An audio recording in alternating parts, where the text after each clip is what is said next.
Is September 3rd, 2024. We are starting our meeting. Let the record reflect that all 5 county commissioners are present. And we have received no written comment for today's agenda. Okay. We do have public comments, so we will start that in a minute. We will stand up and say the pledge. I pledge allegiance to the flag of the United States of America and to the republic for which it stands, one nation, under God, indivisible, with liberty and justice for all. Okay, thank you. With that, then, we do have open public forum, and we do have one person who has signed up so far for open public forum. So I will go ahead and start that. I should have 2 people? Oh. There we go. Becky, well, I knew she was in the audience, so I was kind of wondering.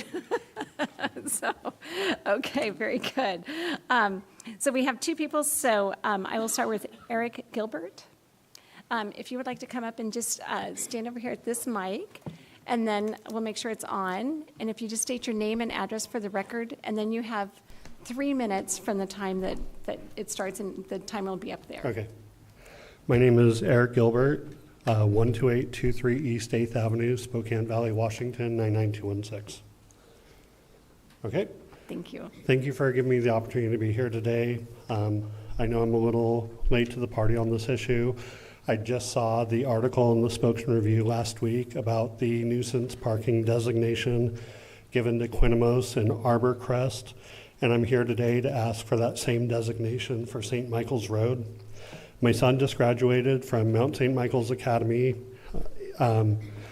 just this last year, and Mount St. Michael's has had a long history of problems with nuisance parking on the road leading up to Mount St. Michael's.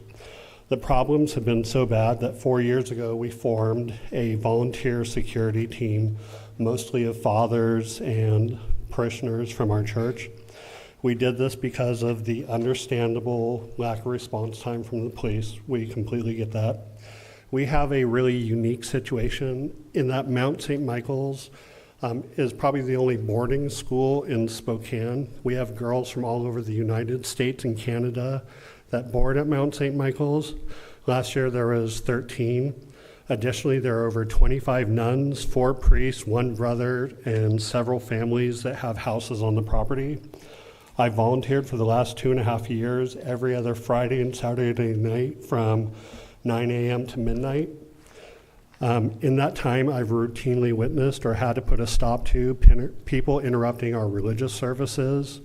This is not just a Sunday morning thing. We have midnight masses, 24-hour devotions, people interrupting school events, our priests running into people on the road as they're attending to calls for sick and dying people, sometimes in the middle of the night.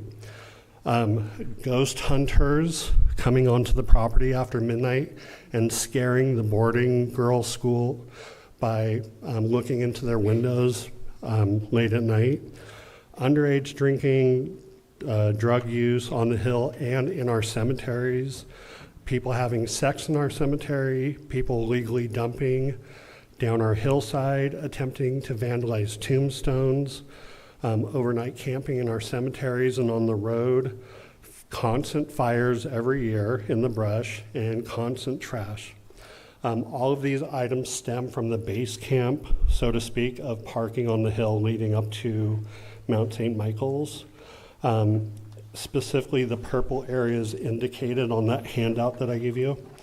We have a nightly presence from our volunteers almost 365 days a year solely because of the issues stemming from people parking on the hill and eventually coming up to the property. We've had to invest in a radio repeater, 4 cameras, constant communications, and the countless volunteer hours. And when we've had to call Crime Check, can I just wrap up 10 more seconds? No, thank you. Your Okay. time is up, but thank you for bringing this forward. Our county road engineer is in the audience, and Okay. so he's one that would be able to talk to you and talk about it. Okay, all right. So Matt, if you would just raise your hand for Mr. Gilbert. Thank you. Next on our agenda, or next we have Becky Dickerhoof.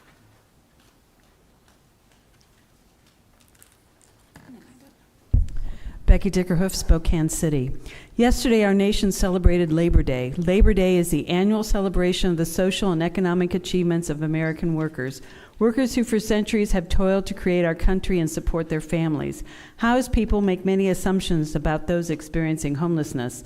The most egregious are the unhoused don't want to work. They do not want shelter. They are all addicts. Those assumptions are based on the most visible of the unhoused. From a report in 2021, the Becker-Friedman Institute for Economics estimated half of the people experiencing homelessness were formerly employed. The United States Interagency Council on Homelessness reports there is not a county or state where a minimum wage worker can afford a modest apartment. The statistics are overwhelming. Yesterday, Unite Here, a union of hotel workers, began a nationwide strike with the mantra, "One job should be enough." We have known that hotel workers in Spokane have been forced to live in their cars because they couldn't afford housing.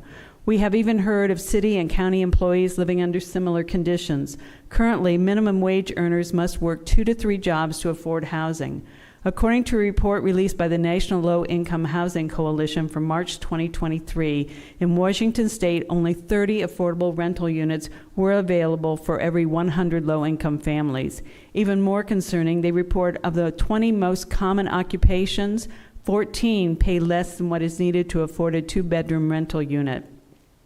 As long as minimum wage does not meet minimum housing needs, our community needs to assist in providing affordable housing. USIC reports 70% of the lowest wage households spent more than 50% of their income on housing. One disaster, medical or auto repairs, can lead to becoming unhoused.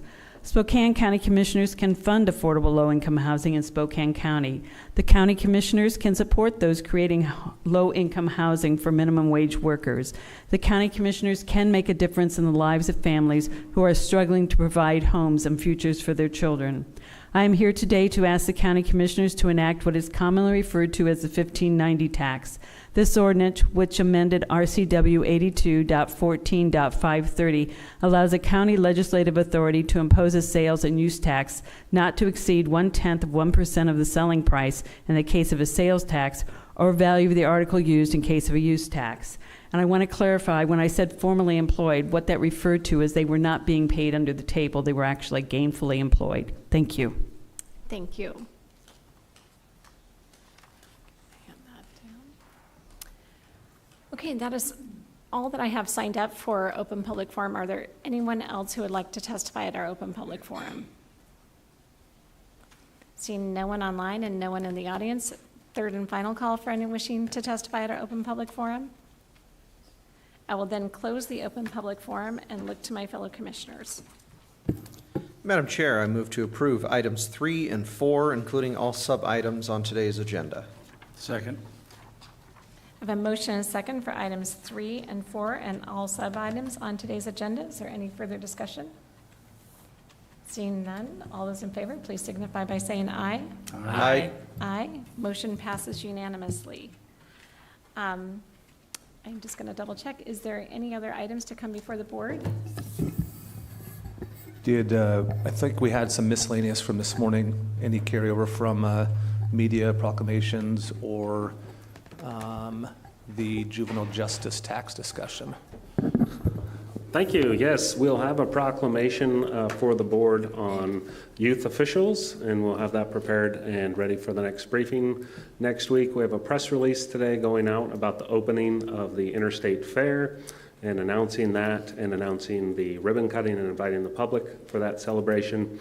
And then you all should have in your inboxes an electronic version of a PDF of the juvenile justice sales tax information sheet, along with some cost estimates for the printing. And I believe we're ready to move ahead on the printing. We've talked with purchasing, and so it's at this point probably going with the lowest cost bid that was contained in there. So if you have any more feedback for me on that, just let me know. Otherwise, I'll proceed. Thank you. And everybody received a copy at the end of our 9 o'clock meeting today. So thank you for that, and you need any comments back to you in the next day or two? That would be great. The PDF will be uploaded to the website, which already contains a number of informational resources. Once it's been, if I don't receive any feedback, I'll consider that approved. And then we are also working on an informational video. We have a rough draft, pushing hard to get that ready for this Friday's meeting. Okay, very good. I just haven't seen the email yet, I'm not sure. Can you resend it to me? Sure. Oh, okay, last week, got it. Thank you. I'll double check the inbox. Okay, thank you. I think we took care of all our executive session items this morning, so, okay. With that, then we will sign some documents and we are adjourned. Thank you all very much.